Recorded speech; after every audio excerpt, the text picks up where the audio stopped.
Tuloy pa rin ang pagbabalik tanaw natin sa ilan sa mga pinakapanalong moments ng food trips namin dito sa Idol sa Kusina.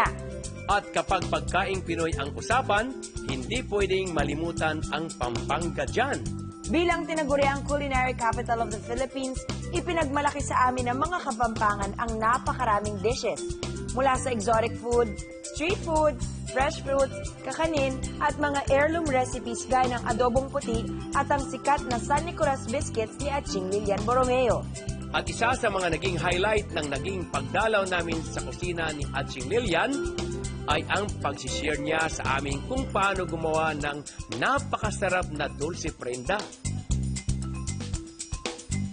Gaya ng maraming dishes at gamit sa kusina matwang, mula pa ang recipe nito sa panahon ng Kastila, kung saan tinuruan ng mga madre ang mga Pilipino na gumawa ng mga San Nicolas biscuit. Gamit ang tirang pula ng itlog. Matapos kunin ang puti ng mga ito para gamiting pandikit ng mga adobe sa pagtatayo ng mga simbahan.